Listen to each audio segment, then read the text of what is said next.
Citoyen de la Loire. Alors, le forfait drogue. Forfait drogue, c'est un titre bien racoleur. J'espère qu'il fera plein de clics. N'est-il pas? Alors, c'était donc au cours d'une commission, je ne sais plus laquelle, où les parlementaires ont auditionné un général de gendarmerie, le général Sauvegrain, oui, c'est ça, c'était ça son nom, qui s'est prononcé comme étant éminemment favorable à cette forfaitisation de la détention de drogue pour la consommation personnelle. Évidemment, ça ne concerne pas la détention pour revente, donc dans des quantités qui permettent la revente et gagner de la thune, quoi, tout simplement.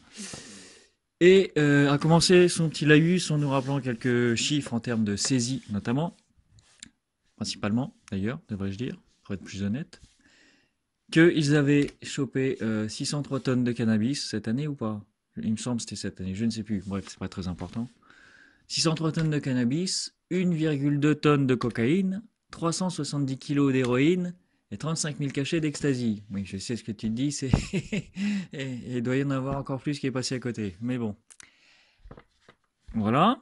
Ils ont aussi fait le joyeux constat, si je peux dire, que 50% des jeunes ont déjà expérimenté le cannabis. Bon, après, on rentrera dans les détails si c'est devenu des usagers réguliers ou quoi ou qu'est-ce, mais bon, et déjà expérimenté donc au moins une fois. Bien, donc sur ces entrefaites, mon général nous a rappelé quelques éléments en ce qui concerne la constatation du délit de détention consommation dans le but de la consommation. Je dis détention consommation, c'est détention dans le but de la consommation personnelle de stupéfiants, parce que oui, il a spécifié aussi que cette mesure était applicable, je ne sais pas si c'est très raisonnable, mais bon, à tout type de stupéfiants, hein, sans distinction, s'il soit doux ou fort ou quoi ou qu'est-ce.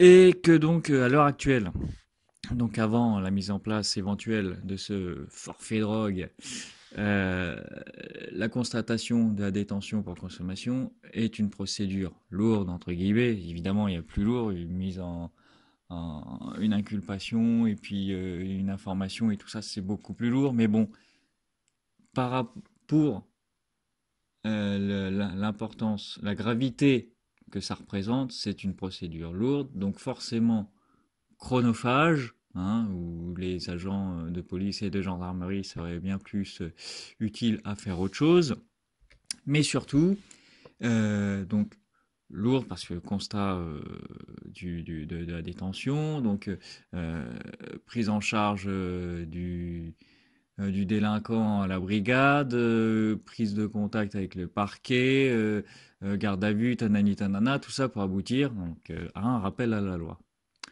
Donc, dans la plupart des cas, visiblement, et les mecs me sont un petit peu saoulés, quoi. Donc, par rapport à tout ça, ils sont largement favorables à l'instauration de la forfaitisation, hein, de ce délit.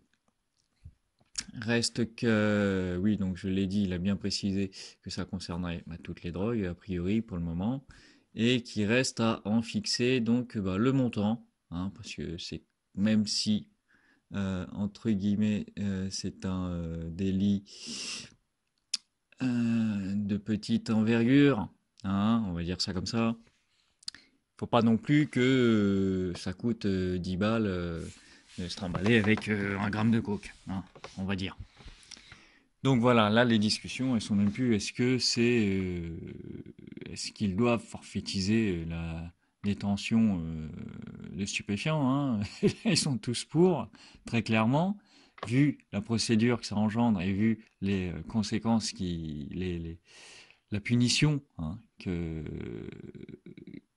est mise en œuvre contre le délinquant, ils sont tous pour. Parce que là au moins, ça va vraiment avoir un impact. Il y aura une amende à payer. Ce sera beaucoup plus intimidant, hein, que la procédure actuelle qui est lourde et qui aboutit à rien. Et forcément, le mec qui se fait choper avec ça, il se dit, hein, voilà quoi, c'est pareil. Juste, j'ai perdu 3 heures et eux aussi. Donc voilà. Donc, ma foi, voilà. Hein, je jugeais que c'était quand même un petit peu intéressant de dire que ça se discute, que ça se discute de tout ça en haut lieu, parce que bah voilà, c'est la réalité des choses, quoi. La détention pour la consommation personnelle, voilà, ça aboutit, bah, il a dit lui-même à rien dans la quasi-totalité des cas. Et que donc, bah voilà, ce sera moyen bah, déjà de faire rentrer de la thune, hein, on va pas se le cacher, mais surtout de réellement punir le délinquant, quoi, et qui ressorte par de là en disant, voilà, quoi, ça coûte rien de posséder des stupéfiants. Donc bah voilà, la suite au prochain numéro, et qu'est-ce que je voulais dire d'autre? Bon, pas trop grand-chose. Voilà, allez, ciao, à la prochaine.